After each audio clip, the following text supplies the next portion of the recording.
Introducing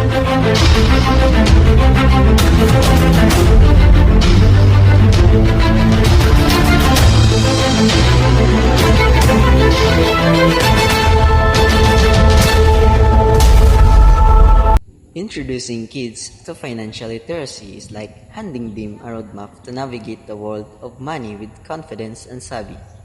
As educators, we have the incredible opportunity to empower our students with essential skills that extend far beyond the classroom walls. By teaching financial literacy, we equip children with the knowledge and tools they need to make informed decisions about money, setting them on the path toward financial independence and success.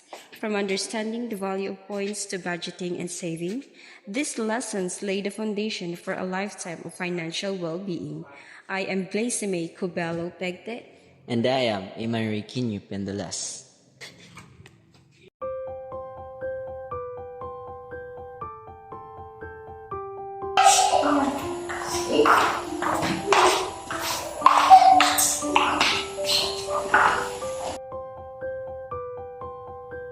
Hey mga bata, good morning!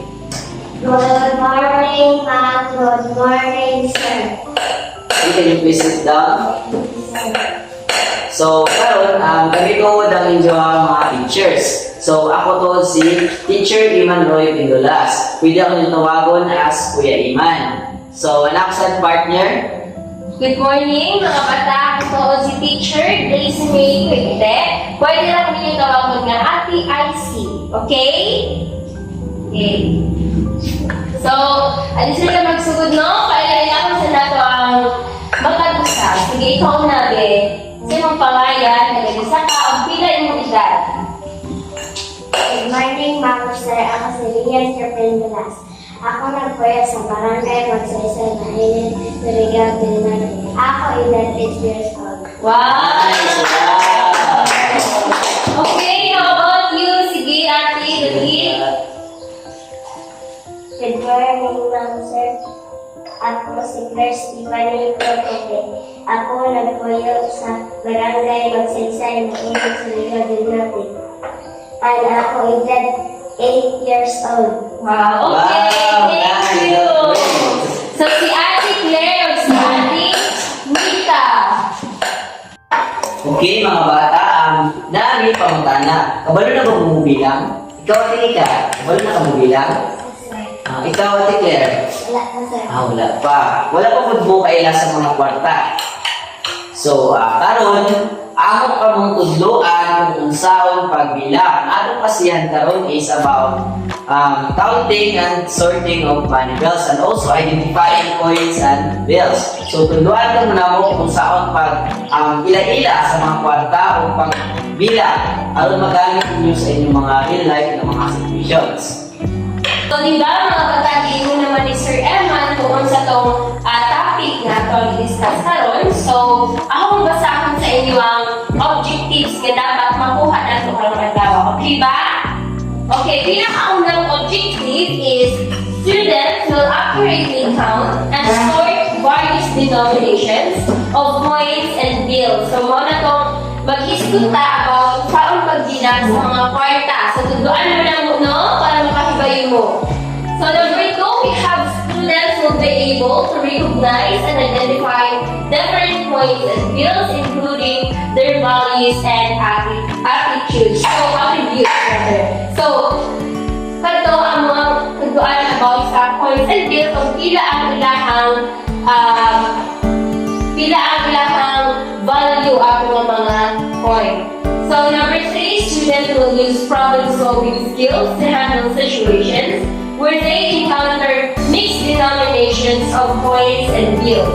We have number 4, students will apply their counting and sorting skills to real-life scenarios such as making change or calculating total amount for purchases. So, hindi students will apply their counting and sorting skills. We will going to have an activity after ano, so maghimutag mong play ito ang ikuan kung nakasagot ba mo sa ano ang di klase. So number 5, students will effectively communicate their strategies for counting and sorting money both verbally and through written execution. Number 7, students will collaborate with peers in group activities related to counting and sorting money, fostering teamwork and shared learning experiences. And the last one, we have the number 8, students will gain confidence in their ability to handle and manage money. So pag makabayin na mga pagbilang, so na may confident na pagpanukli o sa pagpalit, makabayin na mo sa ang paggamit sa kwarta. So ready na ba mo? Sige, ready na? Ready na? That's right. Very good, mga bata. Teaching kids to identify money is incredibly important for their financial literacy. It's a fundamental skill that helps them understand the value of currency and how to manage it responsibly. By learning to identify different coins and bills, children gain practical knowledge that they can apply in everyday life, from making purchases to saving for the future. Moreover, it instills a sense of financial responsibility and empowerment from a young age, setting them up for success in managing their finances as adults. Teaching kids about financial literacy, including sorting and counting money, is extremely important to me as a teacher. These skills from the building blocks of financial understanding and responsibility. By mastering the basics of sorting and counting money, children develop mathematical proficiency while also learning practical skills for managing their finances. Additionally, it fosters a sense of independence and confidence as they gain the ability to handle money responsibly. Overall, teaching financial literacy empowers students to make informed decisions and lay the groundwork for a secure financial future.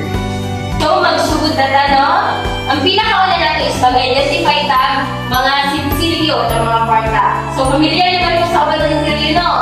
So, pila may value aning sinsilyo? Ilan na ni? Kusgi, pila ni? 1 piso. 1 peso, correct, sakto. So, unsa may mapalit nato sa 1 peso? Candy, correct. Correct. Good. Oo, makaon, correct. So, kisa may nagbaon diri og piso taga-adlaw. Nadayo tayo kung mag-piso sa eskwelahan? Yes, no? Magamit gihapon nato sila pagpalit. Okay. So, the next, how about this, mga bata? Kapag mo ba yung pila ni? 5 pesos. Very good. So, kining 5 pesos, kung akong i-add ang 1 peso ni Ma'am Gracie Nijo, pila naman siya? 6 pesos, no? Diba? Very good. So, di ba natin tayo mapalit sa 6 pesos, no? Like, mga makaon, makapalit na taana. So, next, How about this one? So, unsa man ni? Pila may value aning ng kwarta? 10. Sakto. Very good. Palakpakan na ito. Yay! This is 10 pesos. So, 10 inyong baon nag-adlaw, no? Or 20? 10. 10. Ay, grabe ka lang po na sa aming taon na 5 peso lang yun. So, mo niya 10 peso no, ihatag sa inyo, ang taga-isa ka 10 peso para maklaro ninyo, okay? O, so mo na ang 10 peso, yung tuminan ninyo ha? Pabalo na mo kung sa 10? Okay. okay. So, paano sa lang ang tag 5? Okay, tag 5. Okay. So, Nika, stand up. Siyempre, ako kapabilangon kung nakasabot ka. So, kaning 10, i-add na akong 5 peso na ako tagulitan ngayon na. Tapos, i-add na ako ang 1 peso na gikan kan Ma'am Gracie Nijo. So, pila naman siya tanan? 16. Pila? Very good, nice! So, next, ikaw naman, Ate Claire. So, same lang gihapon, no? Natay 10 pesos dire. Kana, i-add na ako ng 5 peso na ako kuhan gaya na nagpakita sa inyo. Tapos, i-add sab na ako ang 1 peso na gikan kag Ma'am Grace Medyo. Pila naman ni tanan? Pila? Very good. Nice. 10 pesos. So, karon natay bago na bills or coins. Ang bago na coins. Kini siya ang kantidad o 20 pesos. So, ang pangutana, pila ka 10 sa 20? Pila? Yes. Yes, very good. So, kung ako, hiling duha ka 10, kung ako i-add, pila naman sila? So, 20. Nice. So, 20 sila, no? So, kani siya, mawari siya ang 20 pesos. So, karon amo kamo tudloan sa bills. Katong mga papel na kwarta. Nakita na po mong papel ng kwarta? Ito, nakita na ka? Nagpiling man sila. Okay, di ba? Nakita na mo sa inyong mga mama, sa inyong mga papa, di ba? Nakita na mo mga papel na kwarta. So, di ba ang ipakita sa inyo gaya na is coins sila na 20. 20 na coin. So, kare, mauna siya ang 20 na papel. Papel siya na 20. So, mauna diyan kung press gaya na kung i-add na ako ang 10, ang duha ka 10, di ba kay pila man ang equivalent ni dyan? 20, di ba? Nice! Very good. So, mauna siya ang 20 na papel. Okay, karon ang napunta sa 50 bills. So, pamilya na mo, Ali. Ang dagdag mo na gusto na akong ipatugod mo sa inyo ang 50 na bills. So, class, mangutan ako. Pila man ka 10 sa 50? Pila man? 5. 5, yes, correct. So, there are 5 ka 10 sa 50. So, pila man ka 20 ang mabuo sa 50? Duha plus pila man 10. Okay, correct. Kung i-plus ang duha ka 20 o ang 10, ang equal niya is 50. So, mo ang 50, no? Para mainhan niyo, oh. Diba? Pamilya naman ang 50? Yes. Okay, pamilya na ka? Okay. Pasabot naman sa 50, no? Okay, namin mga pangutana, mga bata. Asa man, sige, go.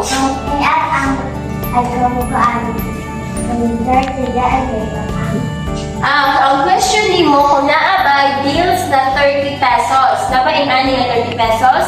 So, wala try 30 pesos na bills. Only coins lang. So, pwede ka isa ka 20, ang isa ka 10. So, mo ng 30. Pwede kong ka tulo ka 3, ang tulo ka 10. So, mo ng 30 siya. Pero, wala siya bills nga 30. So, napagpakutan na? Okay, ano naman? Sige, go ahead.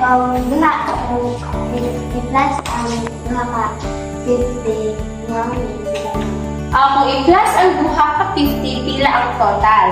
So, kung i-plus ang duha ka 50, may muna si Jam 100. So, ang 100, discuss na po na ni Teacher Eman. Okay?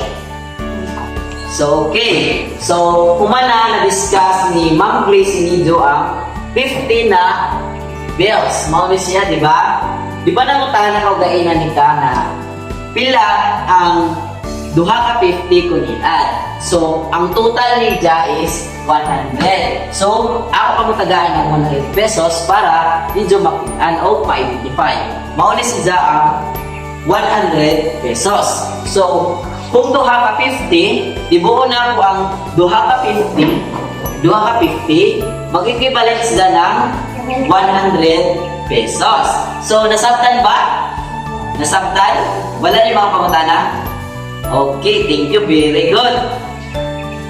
So, kung i-add na to ang 100 plus 100, kung duha na ka 100 ang ako, pila may equivalent din dyan? 100. Very good, guys! Grabe! Nakabalo na si Ate Claire na 200. So, ang 200, i-discuss ni Ma'am Grace Medyo. So, nakasabot na ba mo sa 100 dito ni Sir Eman? Okay. So, kung ang 100, dumagan ng 100, pila naman? 100. Okay, very good. Kapag bright ba? So, i-identify ninyo, asa man ang 200 sa ilang tulo? Unsay color? Green. Sa green, okay, sakto. So, akong tanggalon ang bills na 200 para mas ma-identify ninyo, no? Wait lang.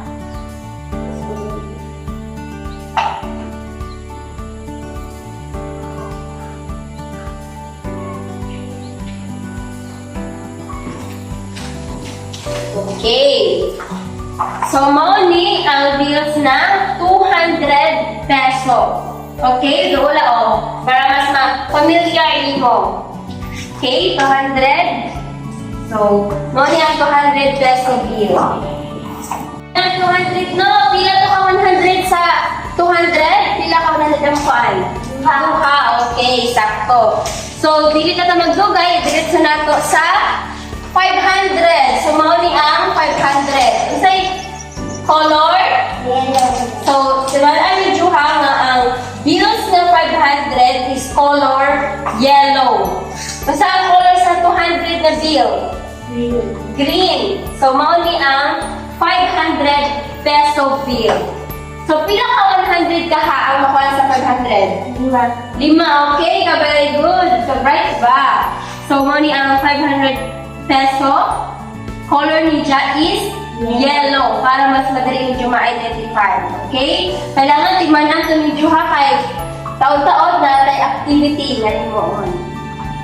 Okay, ang last, ang pinaka dako na kuhaan sa kwarta is ang pinakahanin. 1,000. Yes, up to 1,000. So, pipintin ninyo ng duman na ang colors sa 1,000 is color Blue. blue. Okay. Kaya na ito.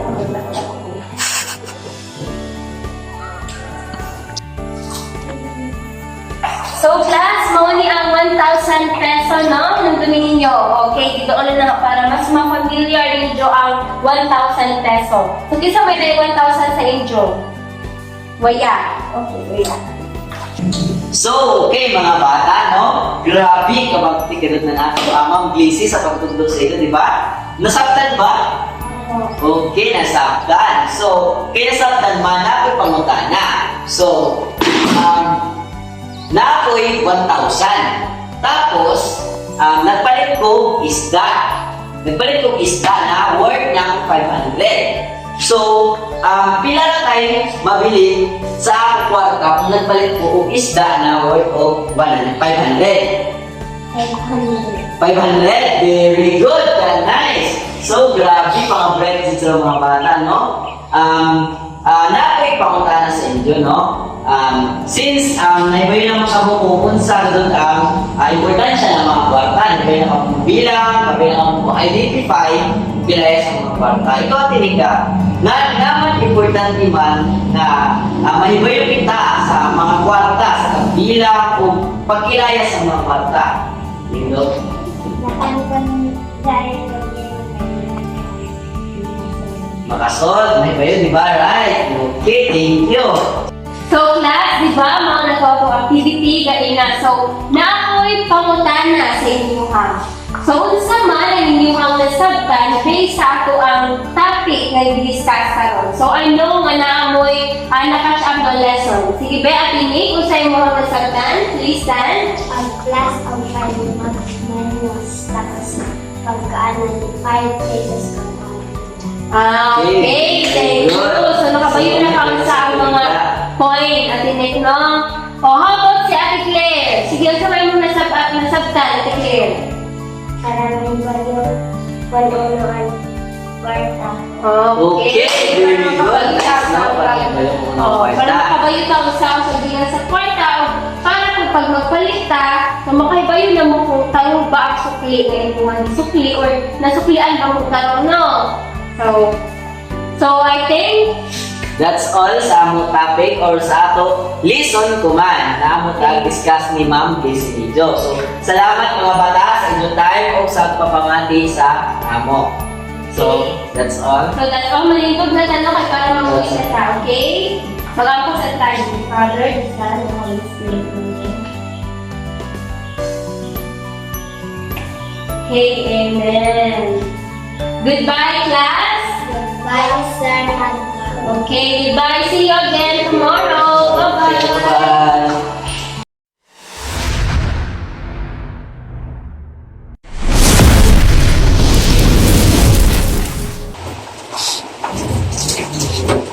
Sige, ang saling nagtuon siguro diri. Ish, tarang diri. Wala naman di ay tuyong. Suka po diri bitsin. Claire! Claire! Alis ako diri Pa! Alis ako diri.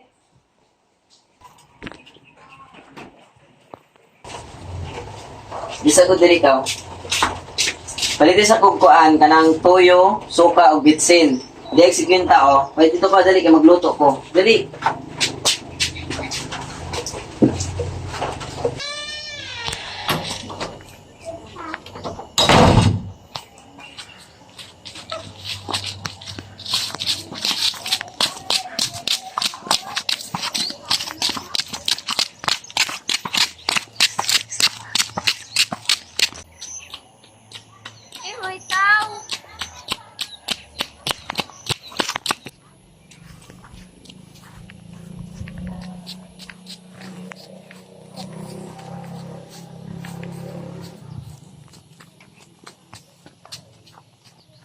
Ayo, ayo. Aleta, ayo. Nika! Nika, tanong ko dito sa tindahan ka o kanina ngayon. Busy pa ko dali para sa dito ka.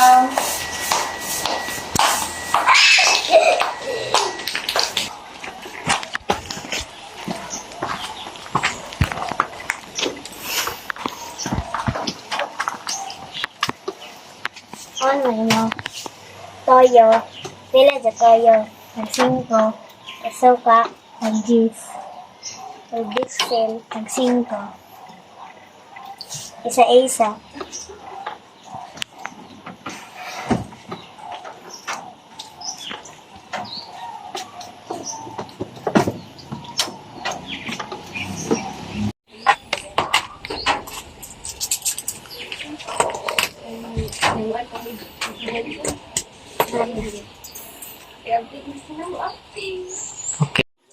Kain siya sakto.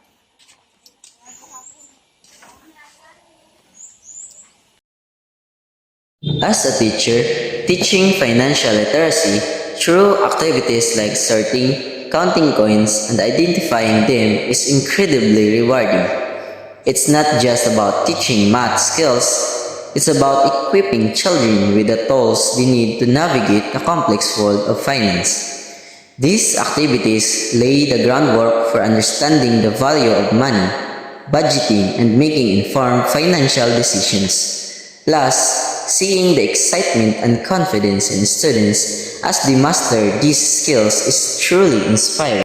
Teaching kids about financial literacy, including sorting and counting money, is extremely important to me as a teacher. These skills are the building blocks of financial understanding and responsibility. By mastering the basics of sorting and counting money, children develop mathematical proficiency while also learning practical skills for managing their finances. Additionally, it fosters a sense of independence and confidence as they gain the ability to handle money responsibly. Overall, teaching financial literacy empowers students to make informed decisions and lay the groundwork for a secure financial future.